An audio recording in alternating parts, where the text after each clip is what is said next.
Not a single person from my family showed up to my graduation. They all went on a last-minute trip with my sister instead. But as I walked across the stage, my phone buzzed with a text from Mom. "Come home immediately," followed by 21 missed calls. I, 23M, stood in my cap and gown, scanning the sea of faces in the auditorium one last time. My eyes moved across every row, every section, searching for even one familiar face from my family. Nothing. The empty seats where they should have been felt like a physical weight pressing against my chest. My phone had been buzzing in my pocket all morning, but I'd silenced it during the ceremony. As I walked across that stage to receive my diploma in computer engineering, something I'd worked 4 brutal years for, the applause from strangers felt hollow. I smiled for the camera, shook hands with the dean, and made my way back to my seat. The moment I sat down, I pulled out my phone. 21 missed calls from Mom. 15 from Dad. 8 from my older sister. The most recent message from Mom read, "Come home immediately." No congratulations. No apology. Just a demand.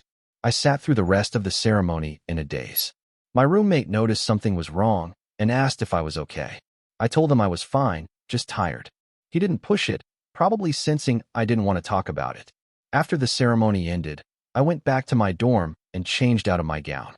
The fabric felt like a costume now, meaningless without anyone there to witness what it represented. The story of how I ended up alone at my graduation started 3 weeks earlier. My family had always made a big deal about education, or at least they pretended to.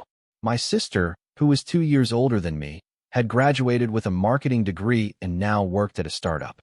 She'd always been the golden child, the one who could do no wrong in our parents' eyes. I was the backup plan, the one they compared to her constantly. When my graduation date was set, I'd called home excited to tell them. Mom had seemed happy initially, said they'd definitely be there, and that we'd celebrate afterward. I'd sent them the date, the time, the location, everything they needed. They'd confirmed multiple times over the weeks that followed. Then, 5 days before my graduation, my sister called with exciting news. She'd won some contest at work, and the prize was an all-expenses-paid trip to the Bahamas for her and 3 guests. The catch was that the dates were fixed, and they happened to overlap perfectly with my graduation weekend. She asked if I'd mind if Mom and Dad went with her instead, along with her boyfriend. I told her I absolutely minded. This was my graduation, something I'd been working toward for 4 years. She'd laughed it off, said I was being dramatic, that graduation ceremonies were boring anyway, and that I'd have plenty of other achievements to celebrate. I'd hung up on her. The next day, Dad called.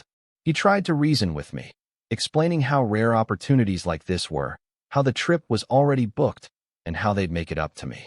I asked him point-blank if he was choosing a beach vacation over his son's graduation. There was a long pause before he said that wasn't fair, that they'd been there for me my whole life, and that missing one event wasn't the end of the world. I told him not to bother coming then. He got angry, said I was being selfish and immature. We argued for 20 minutes before I hung up. Mom tried calling afterward, but I didn't answer. She left a voicemail saying they'd decided as a family to go on the trip, and that I needed to be more understanding and supportive of my sister's success. That message broke something in me. It wasn't just about the graduation anymore. It was about years of being second place, of my achievements being minimized, of my sister's life always taking priority. I didn't call them back. I didn't respond to their texts asking me to confirm I understood. I just focused on my finals and tried not to think about the empty seats that would be waiting for me. Now, sitting in my dorm room with my diploma beside me, I looked at those missed calls and felt nothing but cold rage. Whatever emergency they had could wait. They'd made their choice.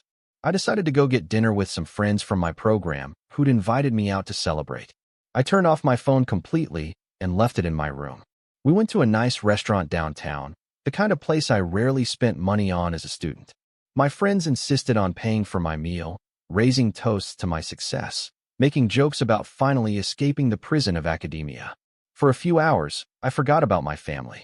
I laughed, genuinely enjoyed myself, and felt appreciated by people who actually cared. It was nearly midnight when I got back to my dorm. I turned my phone back on, and it immediately exploded with notifications.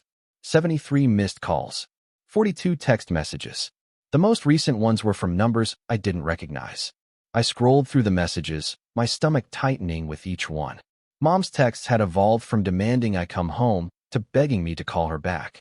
Dad's messages were angrier, telling me this was serious and that I needed to stop being petty. My sister's messages were the most interesting. The first few were casual, asking me to pick up. Then they became more desperate. The last one, sent an hour ago, simply said, "Please. I'm so sorry. Just call back." I called Mom. She answered on the first ring, her voice shaking. She asked where I'd been, why I hadn't answered, if I was okay. I told her I'd been celebrating my graduation with people who actually cared enough to show up. She started crying immediately, said this wasn't the time for that, and that they needed me home right away. I asked what happened. There was a pause. Then she told me that my sister's boyfriend had been arrested. They were all being held for questioning at the police station near the airport. My sister was hysterical, and they needed me to help sort things out because I was the only one not currently detained. I sat there on my bed, processing this information. I asked what he'd been arrested for. Mom's voice dropped to barely a whisper. He'd tried to bring drugs through airport security. A significant amount, apparently. Enough that they were talking about trafficking charges. My sister claimed she had no idea, that she'd just asked him to carry her bag for her, and now they were investigating whether she was involved. The irony was almost poetic. They'd chosen a beach vacation over my graduation, and now they were stuck in an airport detention room instead of on a beach. I asked Mom what she expected me to do about it. She said they needed me to contact a lawyer, to wire money for bail, to come down to the station and help coordinate everything, because they'd taken all their phones as evidence. I told her no. She went silent for a moment, then asked what I meant. I explained very calmly that I had just graduated, alone, because my entire family had decided a free vacation was more important than supporting me. Now they had an emergency and expected me to drop everything and fix it for them. I told her they'd made their priorities clear, and I was simply respecting that decision. Mom started yelling, calling me selfish, saying that family helps each other in times of crisis. I asked her where that logic was 3 weeks ago when I'd begged them not to miss my graduation. She went quiet again. Then she said this was different, that this was a real emergency, and that my graduation was just a ceremony. Just a ceremony. Those words crystallized everything. I told her to figure it out themselves, that they were all adults, and that I was sure my sister's successful career could handle the legal fees. Then I hung up. My phone rang again immediately. I declined the call. It rang again. I declined it again. On the third call, I answered and told Dad that if they continued harassing me, I'd block all their numbers and they'd really be on their own. He started threatening me, saying I'd regret this, that I was abandoning my family when they needed me most. I reminded him that he'd abandoned me first, and that unlike graduation ceremonies, criminal investigations don't give you a do-over. Then I blocked all their numbers. I tried to sleep but couldn't. Part of me felt guilty, wondering if I was being too harsh.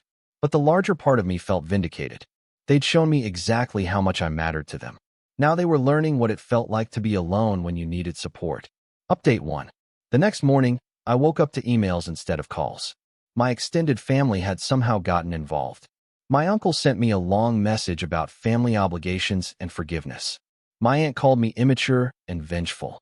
Cousins I barely spoke to were messaging me on social media, telling me to help my parents. I ignored all of them. What I didn't ignore was an email from my department head. Apparently, my parents had called the university looking for me, claiming there was a family emergency and that I was refusing to help. The email was professional but confused, asking if everything was all right and if I needed any resources or support. I responded thanking them for their concern, explaining that my family had missed my graduation for a vacation and were now upset that I wasn't available to bail them out of a self-created crisis. Around noon, I got a call from an unknown number. Against my better judgment, I answered. It was my sister, calling from a borrowed phone at the airport. Her voice was hoarse from crying. She apologized for missing my graduation, said she never meant for any of this to happen, and begged me to help them. She claimed her boyfriend had sworn he was just carrying vitamins and supplements, and that she had no idea he was involved in anything illegal. I asked her if she really expected me to believe that. She insisted it was true, that she was a victim in all this too. I told her that whether or not she was involved wasn't my problem to solve. She started crying harder, saying she could go to jail, that her life was ruined, and that I was her brother and should care about that. I did care, more than I wanted to admit. But I also remembered every time she'd minimized my achievements, Every time she'd convinced our parents that her needs were more important than mine, every casual dismissal of my feelings over the years. I told her I hoped things worked out for her, but that I wasn't going to be her bailout plan. Then I hung up. By evening, I'd gotten a call from a lawyer representing my family. He was professional, explained the situation in legal terms, and asked if I'd be willing to help coordinate their defense since I was the only family member with access to their accounts and documents. I asked him who hired him. He said my parents had, using their one phone call to contact his office. I told him that while I appreciated his position, I wasn't interested in being involved. He seemed surprised, said that family legal matters often required cooperation from all members, especially in cases like this where everyone's credibility was being questioned. I asked him point-blank if they'd told him why I wasn't there when they got arrested. He admitted they'd mentioned something about a miscommunication about my graduation. I corrected him. There was no miscommunication. They'd deliberately chosen to skip my graduation for a vacation, and now they wanted me to clean up their mess. I wished him luck with the case and ended the call. Update 2. 3 days passed. I'd moved back to my apartment near campus for the summer, having landed an internship at a tech company that started in a week. My phone had finally stopped buzzing constantly, though I still got occasional emails from relatives. Most had figured out I wasn't budging. Then I got a call from Dad's phone. I almost didn't answer, but curiosity won. It wasn't Dad. It was a detective, asking if I was related to the family currently under investigation. I confirmed I was. He asked if I'd be willing to come to the station to answer some questions about my sister and her boyfriend. I asked if I was required to. He said no, but that it would be helpful for their investigation. I agreed to come in the next day.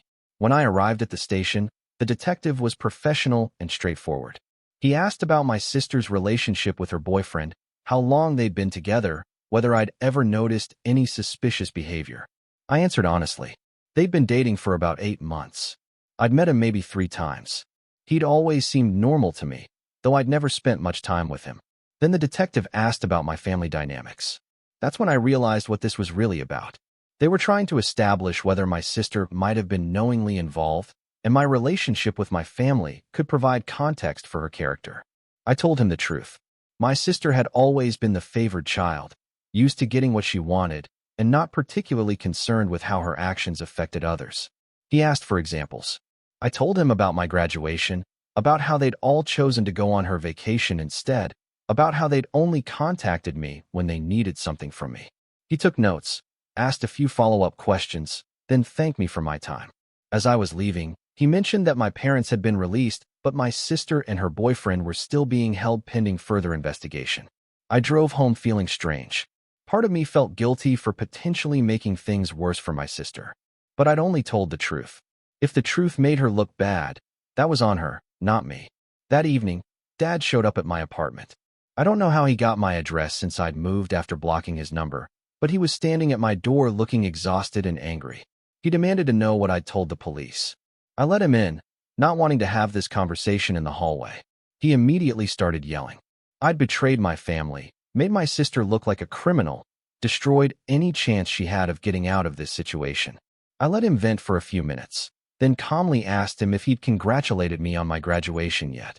He stopped mid-sentence, stared at me, and said that was irrelevant to the current situation.